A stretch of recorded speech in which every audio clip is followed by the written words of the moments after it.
बिस्मिल्लाहिर्रहमानिर्रहीम। अस्सलाम वालेकुम नाज़रीन, मैं हूं आपका मेज़बान एडवोकेट सईद यज़दान बुखारी और आप देख रहे हैं हमारा यूट्यूब चैनल लीगल एनालिसिस। आजकल पाकिस्तान में एक अहम इशू पर बहस चल रही है जो कि हमारे कौमी क्रिकेट कप्तान बाबर आजम के खिलाफ इल्ज़ामात लगाए गए हैं। बाबर आजम के केस की तफसीलात क्या हैं जानते हैं एडवोकेट अब्दुल गफ्फार से। जी तो सर, हमें केस की तफसीलात से आगाह फरमाइएगा। बाबर आजम जो कि पाकिस्तान की कौमी क्रिकेट टीम के कप्तान हैं, और बदकिस्मती है हमारे माशरे में कि ये ऐसी या इल्ज़ाम हो या इसमें हकीकत हो, लेकिन जो भी हमारे यहाँ रिनॉन लोग हैं उनके खिलाफ ये चीज़ें चलती रहती हैं। और ये मामला अब बड़ा दिलचस्प हो गया है। दिलचस्प इस तरह हो गया है कि हम समझ रहे थे कि जो हमजा मुख्तार है उसके एलिगेशंस बिल्कुल झूठे हैं और उनकी बात में कोई वज़न नहीं है, और वो सिर्फ़ और सिर्फ बाबर आजम को एक फेम मिला है और उनका पूरी दुनिया में क्रिकेट में एक नाम बना है, वो पाकिस्तान के कैप्टन हैं, इस वजह से शायद वो ब्लैकमेल करना चाहती है, या जैसे हम मुआशरे में देखते हैं कि लोग ब्लैकमेल करते हैं।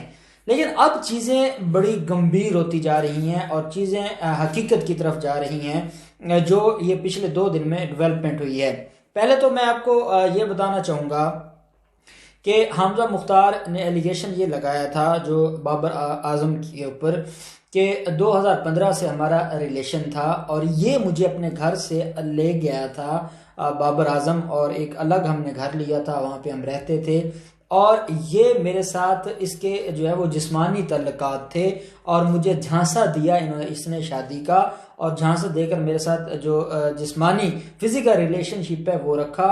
और 2015 में मैं जो है वो बच्चे की मां बनने जा रही थी, जो इन्होंने इसकाते हमल करवाया बाबर आजम में और इसके भाई ने जो एलिगेशन उसने लगाया।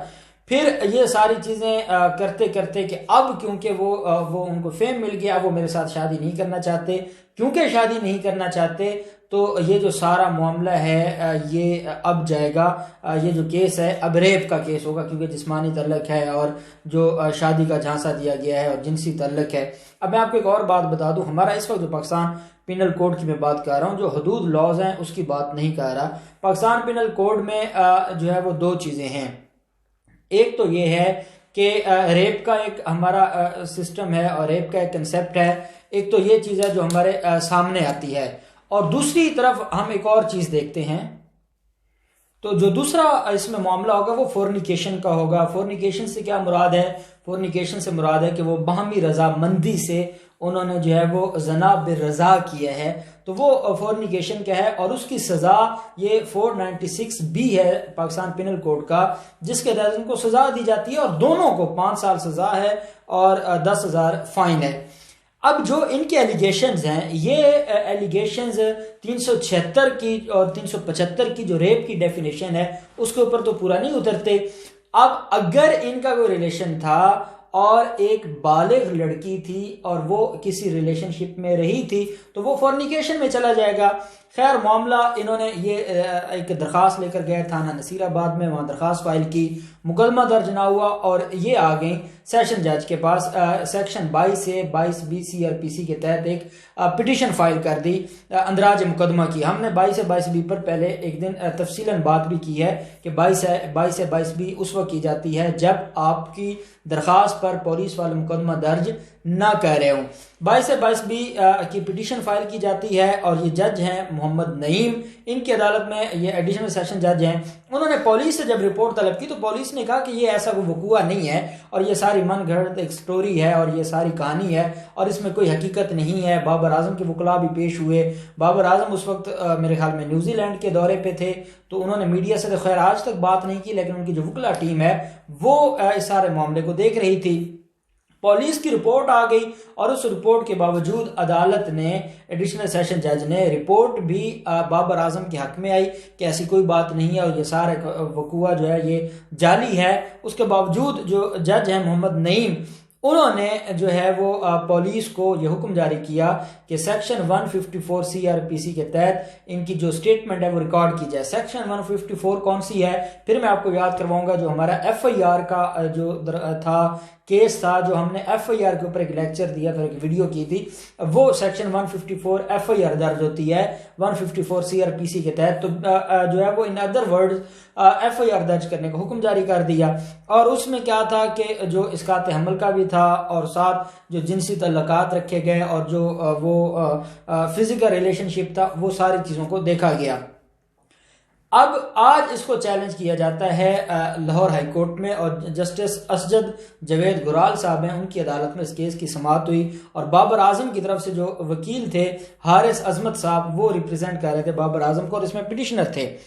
अब एक हमने कल मीडिया पे भी देखा और मीडिया भी ये चीज़ सामने लेकर आया, एक नई वीडियो सामने आई 2018 की इस वीडियो में ये नज़र आता है कि जो हमजा मुख्तार हैं, उन्होंने पहले भी कोई दरख्वास्त फाइल की थी और वो दरख्वास्त फाइल करने के बाद इनका कोई सुलहनामा सामने आ गया था, एक एग्रीमेंट आ गया था और उसने वीडियो के ज़रिए भी इस बात की जो है वो रजामंदी जाहिर की थी कि मेरा इनके साथ कोई तल्लुक नहीं है और मैं आइंदा इनको ब्लैकमेल नहीं करूँगी। ये सारा मामला आ गया और ये मामला रफा दफा हो गया, ख़त्म हो गया। तो अब दोबारा ये मामला कैसे हो सकता है, ये हमने जिस दिन फंडामेंटल राइट की ऊपर एक वीडियो की थी इसी लीगल एनालिसिस पर, तो मैंने आपको बताया था कि हमारा जो कॉन्स्टिट्यूशन ऑफ पाकिस्तान है वो हमारा फंडामेंटल राइट हर पाकिस्तानी को देता है कि किसी को भी 2 दफा एक वकूअ में प्रोसिक्यूट नहीं किया जा सकता, या पनिशमेंट डबल जो जियोपार्डी का कंसेप्ट है कि एक ही वकूअ या ऑफेंस में 2 दफा सजा नहीं दी जा सकती, ना 2 दफा प्रोसिक्यूट किया जा सकता है। अगर एक मामला पहले उठा है और उसके ऊपर चाहे पार्टियों की रजामंदी हो गई है, सुलह हो गई है और वो मामला खत्म हो गया, तो उसका मतलब है एक दफा वो मामला जो उसमें अगर तो वो कंडीशनल था और कोई जो सुलहनामा है उसमें कोई कंडीशन थी और वो आज पूरी नहीं हुई, फिर बात थी। वो कंडीशंस भी पूरी हो गई, उन्होंने अपने साइन अंगूठे भी कर दिए और मौसूफा कहती हैं कि वो खाली स्टाम्प था और उसके ऊपर मुझसे साइन अंगूठे लिए गए। भाई खाली स्टाम्प पर आप कोई पागल तो नहीं होता, जब मामला खराब हो जाए, डिस्प्यूट हो जाए, तो फिर तो खाली स्टाम्प के ऊपर कोई नहीं करता।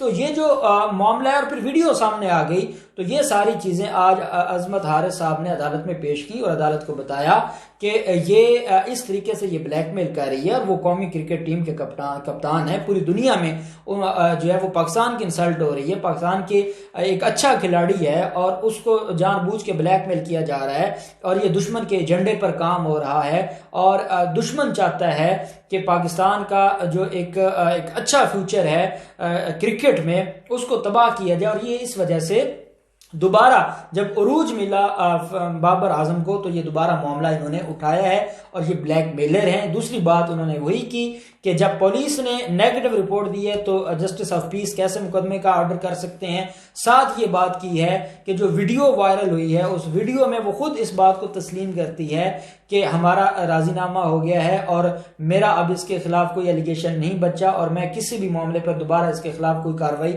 नहीं करूंगी। तो अदालत को बताया गया कि ये फिर दोबारा डबल प्रोसिक्यूट कैसे किया जा सकता है, दोबारा प्रोसिक्यूट कैसे किया जा सकता है। तो इस सारे मामलात को जस्टिस असद गुराल साहब ने सुना और जो जस्टिस ऑफ पीस का एडिशनल सेशन जज साहब का ऑर्डर था अंदराज मुकदमा का, उसको मुअत्तल कर दिया, सस्पेंड कर दिया और 8 फरवरी के लिए जो हमजा मुख्तार है उसको भी तलब कर लिया और उनके वकला से भी तहरीरी जो जवाब मांग लिया। जो मुतलका पुलिस के SHO है उनसे भी रिपोर्ट तलब कर ली कि ये मामला क्या है और इस मामले पे अदालत को असिस्ट किया जाए। और अब 8 फरवरी को इसमें जो भी मजीद डेवलपमेंट होगी हम उसके ऊपर आपके साथ बात करेंगे। अगर हाई कोर्ट मुकदमा दर्ज करने का हुक्म खारिज कर दे तो हमजा मुख्तार कोई और एक्शन ले सकती है? बिल्कुल, अगर तो 8 फरवरी को हमजा मुख्तार के वकला पेश होते हैं और साथ SHO की तरफ से मुतलका जो SHO है उनकी तरफ से भी रिपोर्ट हाई कोर्ट में आ जाती है और अदालत जो है वो इस नतीजे पर पहुंचती है कि जो कंटेंट्स ऑफ एप्लीकेशन है उसके ऊपर जो एलिगेशंस लगाए गए वो साबित नहीं होते और जो जस्टिस ऑफ पीस का ऑर्डर है उसको सेट असाइड कर देती है, तो उसके बाद जो ऑप्शन रह जाती है या तो वो इस ऑर्डर को चैलेंज करेंगे सुप्रीम कोर्ट में और हाई कोर्ट के फैसले के खिलाफ सुप्रीम कोर्ट जा सकती है अपील में हमजा मुख्तार, ये जो है वो लीव टू अपील फाइल करेंगे। या दूसरी रेमेडी ये है कि वो इस्तगासा भी कर सकती है और वो इस्तगासा इसलिए किया जाता है कि जहां आपके खिलाफ आप समझते हो कि FIR दर्ज नहीं हो रही तो वहां आप इस्तगासा फाइल कर सकते हैं।